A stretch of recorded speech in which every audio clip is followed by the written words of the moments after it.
नमस्कार, big news में आपका स्वागत है। खबरों में आगे बढ़ने से पहले आइए नजर डालते हैं आज की सुर्खियों पर। अखिल भारतीय सुदर्शन भारत परिक्रमा कार रैली एनएसजी के द्वारा आज शनिवार को जमशेदपुर से कोलकाता के लिए रवाना हुई। जमशेदपुर में 8 दिनों में 42 कोरोना मरीज मिले। एमजीएम के पोर्टेबल कोरोना वार्ड में एक कर 10 धमाके हुए। अखिल भारतीय सुदर्शन भारत परिक्रमा के तहत कार रैली एनएसजी कमांडो के द्वारा आज शनिवार को जमशेदपुर से कोलकाता के लिए रवाना हुई। देश की आजादी के अमृत महोत्सव के तहत राष्ट्रीय सुरक्षा गार्ड की अखिल भारतीय सुदर्शन भारत परिक्रमा कार रैली शनिवार को जमशेदपुर से कोलकाता के लिए रवाना हुई। शनिवार को जमशेदपुर के बिष्टुपुर थाना के बगल में स्थित टाटा स्टील के मुख्य गेट से इस रैली को रवाना किया गया। टाटा स्टील के वाइस प्रेसिडेंट चाणक्य चौधरी ने इसको झंडी दिखाकर रैली को रवाना किया। प्रधानमंत्री की सुरक्षा और देश के खतरों के वक्त अपनी जान की बाजी लगाकर देश की रक्षा करने वाले इन नौजवान कमांडो की भाव भंगिमा देखकर और उनकी आकर्षक रैली देखकर हर कोई प्रभावित हुआ। टाटा मोटर्स की सारी काली रंग की हैरियर कार में सारे कमांडोज सवार थे। इस दौरान बिष्टुपुर गोल चक्कर पर लोग इस रैली का इंतजार कर रहे थे। लोगों ने भारत माता की जय के नारे लगाकर उनका हौसला बढ़ाया। इस रैली को देखने के लिए लोगों का हुजूम सड़कों पर उमड़ पड़ा। लोग वहां जुटे हुए थे। हर कोई देश प्रेम के जज्बे से ओतप्रोत था। यहाँ रैली के आवभगत और स्वागत से एनएसजी कमांडो काफी प्रभावित थे। कुल 18 गाड़ियां इसमें शामिल थी और शनिवार को यह रैली सुबह 9 बजे से शुरू हुई, जो मानगो होते हुए भैरागोड़ा से यह रैली बंगाल के लिए रवाना हुई। शनिवार को यह रैली बिष्टुपुर पोस्टल पार्क से निकली और टाउन इलेक्ट्रिकल गोल चक्कर, मोदी पार्क, बागे जमशेद गोल चक्कर, उपायुक्त कार्यालय, मानगो गोल चक्कर से डिमना गोल चक्कर तक गई। वहां से सीधे यह रैली बरहागोड़ा के लिए चली गई, जहां से बंगाल का रास्ता पकड़ लिए। इस रूट के लिए ग्रीन कॉरिडोर बनाया गया था। इस दौरान जबरदस्त सुरक्षा का इंतजाम किया गया था। पूरे रास्ते भर इनका लोगों ने अभिनंदन किया। इसके लिए प्रशासन ने अपनी तैयारी जबरदस्त की थी। जमशेदपुर पुलिस की ओर से ग्रीन कॉरिडोर बनाया गया था ताकि रैली निर्बाध रूप से आगे की ओर रवाना हो सके। Tata steel group and all of you from the media fraternity here today, welcome the NSG team from Delhi, and I don't want to repeat what Deepika has said that कब शुरू हुआ, कैसे शुरू हुआ, कहाँ पे चल रहा है, but एक बहुत इंटरेस्टिंग कनेक्शन मुझे याद आ रहा है कि टाटा स्टील की जर्नी जो 114-115 साल की अब है, उसमें कोई भी माइलस्टोन छोटा माइलस्टोन नहीं रहता है। And I'm happy that Jamshedpur is in the route for this whole journey that you guys have undertaken, and you have stopped here. Though the time was short, we hope we have showcased some parts of Jamshedpur to all of you, which will be etched in your memory for all times to come. Because it was flagged off on Gandhi Jayanti. Jamshedpur शहर में corona की तीसरी लहर की आहट देखने को मिली। सिर्फ 8 दिनों में 42 मरीज मिले कोरोना के, जिसके कारण स्वास्थ्य विभाग में हड़कंप मच गया है। जहां शहर में रोजाना 9 की संख्या में मरीज मिल रहे हैं, वहीं सरकार और जिला प्रशासन लोगों से बार-बार तीसरे लहर से बचने और बचाने के लिए कई प्रयास कर रही है, मगर जमशेदपुर शहर के लोग लापरवाह दिख रहे हैं। त्योहार को लेकर बाजारों में लोग कोरोना को न्योता दे रहे हैं। वहीं जमशेदपुर के पत्रकारों ने कोरोना से लोगों को बचाने के लिए अनोखे अंदाज में साक्षी बाजार में जागरूकता अभियान चलाया है। लोगों को मास्क और सोशल डिस्टेंस पालन करने की अपील की जा रही है। पत्रकार कोरोना वॉरियर्स होने के साथ साथ अपनी जिम्मेदारी निभाते हुए पैदल मार्च कर लोगों को कोरोना का नियम पालन करने की अपील कर रहे हैं। अपने पहले तो दुर्गा पूजा और दिवाली की अग्रिम शुभकामनाएं। सब लोग बहुत अच्छे से रहें, अच्छे से पर्व को मनाएं, लेकिन चूंकि कोरोना का डर है इसलिए सुरक्षित रह के मनाएं।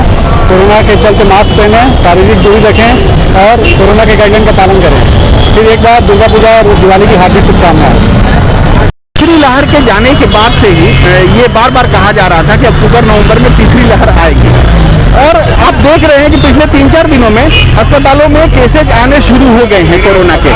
ऐसे में हम लोगों ने ये देखा कि जिस तरीके से त्योहारों के मौसम में लोग बिल्कुल लापरवाह हो गए हैं, जिम्मेदारी अपना नहीं समझ पा रहे हैं, तो चूंकि हम लोगों ने फ्रंट लाइन वॉरियर के रूप में लगातार देखा है, लोगों को के कष्ट को देखा है, अस्पतालों में जाकर देखा है कि लोग मर रहे थे कैसे।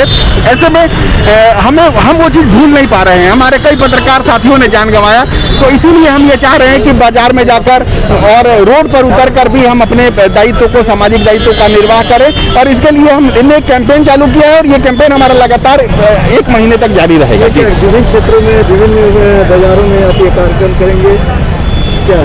जी, एक तो जितने भी भीड़ भाड़ वाले इलाके हैं वहाँ हम जाएंगे, अलग अलग पूरे जिले में हमारा जहाँ जहाँ भी घाटशिला या अन्य जगहों पर हम कार्यक्रम करेंगे। उसके अलावा जो अपने समाचार माध्यम है उनके माध्यम से भी लोगों को जागरूक करेंगे और ये सबसे निवेदन करेंगे कि कोरोना प्रोटोकॉल का पालन करें, सैनिटाइज करें। स्वास्थ्य मंत्री बन्ना गुप्ता एमजीएम अस्पताल का दौरा किए, उपायुक्त को जांच का आदेश दिया और कहा दोषियों पर कार्रवाई होगी। जमशेदपुर के एमजीएम अस्पताल परिसर में शुक्रवार को पोर्टेबल कोरोना वार्ड में धमाका होने के बाद मामले को संज्ञान में लेकर शनिवार को स्वास्थ्य मंत्री बन्ना गुप्ता घटनास्थल का दौरा करने पहुंचे। उन्होंने मौके पर पहुंचकर स्थिति का जायजा लिया और उपायुक्त सूरज कुमार और अस्पताल के अधीक्षक अरुण कुमार को जांच के आदेश दिए। उन्होंने कहा कि मामला काफी गंभीर है, कोरोना वार्ड शुरू होने से पहले ही घटना का शिकार हो गया है। उन्होंने कहा कि प्रथम दृष्टया यह प्रतीत होता है कि वार्ड में लगाए गए सामान गलत क्वालिटी के लग रहे हैं। जांच के बाद अगर कोई दोषी होता है तो उस पर कार्रवाई की जाएगी। इसके अलावा उन्होंने अस्पताल में बनने वाला खाना भी खाया। बता दें, एमजीएम अस्पताल परिसर में कोरोना के लिए बनाए गए 100 बेड का अस्पताल शुरू होने से पहले ही घटना का शिकार हो गया। शुक्रवार की शाम यहां कोरोना के चौथे वार्ड में एक एक कर लगातार 10 धमाके हुए और जो लोग इसमें दोषी होंगे, चिन्हित होंगे, उस पर कार्रवाई भी होगी। इसलिए हम लोग किसी को ना काऊ से दोस्ती, ना काऊ से बैर, ना किसी से दुश्मनी का भाव है हमारे अंदर और ना किसी को हम दोस्ताना बोल के मदद कर देंगे गलत काम में। इसलिए जो जैसा करेंगे उसकी जो न्याय संगत जांच होगी और जो विधि सम्मत कार्रवाई है उसको निश्चित होगी। राय जी चिट्ठी लिखी भी लिखे सरकार को, कैसे? अरे भाई, ये अच्छी बात है ना भाई, राय जी लिखे तो अच्छी बात है, क्या खराब है? अरे भाई, राय जी को लिखना चाहिए और भी जनप्रतिनिधियों को लिखना चाहिए, आम जनता को भी लिखना चाहिए। इसमें तो बुराई क्या है? यदि हम सब मिलकर अच्छे कॉज के लिए, अच्छी बात के लिए, अच्छे काम के लिए आगे आएंगे तो इसमें बुराई क्या है? ये तो अच्छी बात है। मंत्री जी, हम तो इसको बुरा नहीं मानते, हम तो ये मानते हैं कि बढ़िया चीज है। मंत्री जी, अस्पताल का उसको कंपनी के द्वारा नदी में अतिक्रमण हो रहा है खुलेआम। अब उसको जो है वो यहाँ का विषय नहीं है, वो आप उसके लिए अलग से बात कीजिएगा, मैं उसका अलग से जवाब दूंगा। मैं इतना ही कर सकता हूँ कि हैंड ओवर के पहले मतलब जितनी चीज़ों को, इसकी गुणवत्ता को देखना होगा। खास करके मैं फायर फाइटिंग के एनओसी को लेके चिंतित हूँ कि ये कंक्रीट स्ट्रक्चर नहीं है, अंदर में जो है सो ऑक्सीजन इनफ्लेमेबल सब्सटेंस है, कोई विंडो नहीं है, आने जाने का गेट जो है, तो कम से कम अगर कोई इवेंचुअलिटी होती है तो मतलब हम लोगों के पास बैकअप प्लान क्या है इसको, मतलब हैंड ओवर के पहले मैं सारी चीज़ों के तरफ लोगों का ध्यान जरूर आकृष्ट कर रहा हूँ। बाकी जो निर्णय लेंगे वो कल जो घटना घटी है उसमें कहाँ त्रुटि रहेगी थी? क्या कहाँ त्रुटि रहेगी? कहाँ त्रुटि रहेगी थी? कहाँ खामियां? हम ये कैसे बता सकते हैं? ये एक न्यू टेक्नोलॉजी है। इसके थाली बजाकर जल सहियाओं ने किया प्रदर्शन और मांगा 28 दिनों का मेहनताना। पेयजल एवं स्वच्छता विभाग के जमशेदपुर कार्यपालक अभियंता के कार्यालय के बाहर शनिवार को पूर्वी सिंहभूम के विभिन्न पंचायतों में काम करने वाली जल सहियाओं ने मानदेय की मांग को लेकर थाली बजाकर जोरदार प्रदर्शन किया। जल सहिया बीते 28 माह से मानदेय नहीं मिलने से नाराज हैं। जल सहिया का नेतृत्व कर रही नीतू शर्मा ने बताया कि बीते 28 माह से मानदेय के लिए अधिकारियों के सामने गिड़गिड़ाना पड़ रहा है, लेकिन अब तक इस पर कोई सुनवाई नहीं हुई है। इसके अलावा जल सहिया ने मानदेय बढ़ाने हर साल कपड़े की मांग भी की। सहियाओं ने बताया उनके द्वारा लगातार समाज सेवा का काम किया जा रहा है, लेकिन सरकार उन पर कोई ध्यान नहीं दे रही है।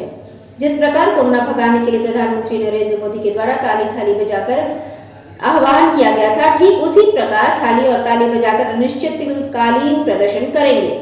उन्होंने कहा बैठक में बुलाए जाने पर यात्रा का भत्ता भी दिया जाना चाहिए, जिसे देना भी होगा। प्रदर्शन में जल सहिया संघ की अध्यक्ष नीतू सिंह, बेबी गोप, चीकू रानी, हेमवती पाल, गीता रानी टुडू, सोमवारी बारके समेत सैकड़ों सहिया मौजूद रही। मैं पूर्वी सिंहभूम जिला की जिला अध्यक्ष जल सहिया की हूँ। मेरा नाम नीतू सिंह है और हम लोग का मांग है कि 28 माह से हम लोग को मानदेय नहीं मिला है। 2019 से हम लोग का मानदेय देने की बात हुई है। किसी किसी जलसैया को 1-2 जन को मिला है 2000-4000 करके, बाकी सब जलसैया को बाकी है। और हम लोग 2010 से कार्यरत हैं, समाज सेवा ही करते आ रहे हैं। लेकिन जब सरकार बोली 1000 रुपया पर महीना मानदेय देना है, वो भी सरकार हम लोग को नहीं दे रही है।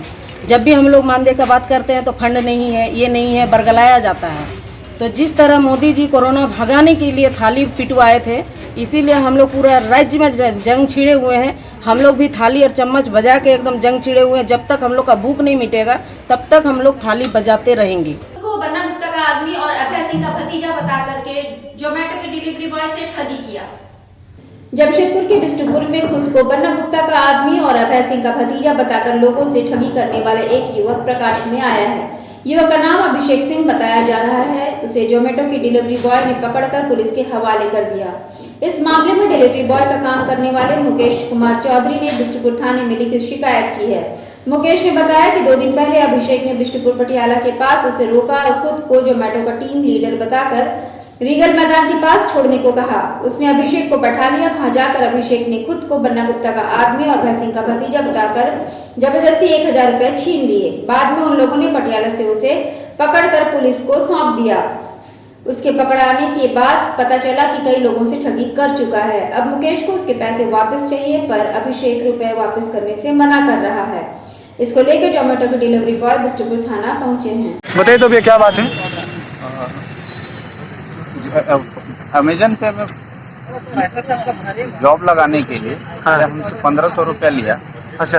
कि किट आएगा और 1000 रुपया आपका जमा होगा सिक्योरिटी मनी में, जब आप काम छोड़िएगा तो मिल जाएगा। तो ये अभिषेक सिंह को हम बार बार फोन कर रहे हैं तो फोन भी नहीं उठा रहा। 2 महीना 1.5 महीना हो गया करीब। तो कब आपसे पैसा लिया था? हो गया 1.5 महीना करीब। 1.5 महीना करीब है। तो पैसा वापस नहीं किया? नहीं। और जो अमेजोन पे का बात किया था वो लगवाया कि नहीं लगवाया? नहीं लगवाया। नहीं लगवाया। नहीं। अच्छा, तो आपको कैसे सूचना मिला यहाँ पे कि बिष्टुपुर थाना में है? ये एवीएम कॉलेज में मेरा साला पढ़ता है, उनके थ्रू पता चला कि यहाँ पे। आज के लिए बस इतना ही। बिग न्यूज की पूरी टीम को दीजिए इजाजत। धन्यवाद।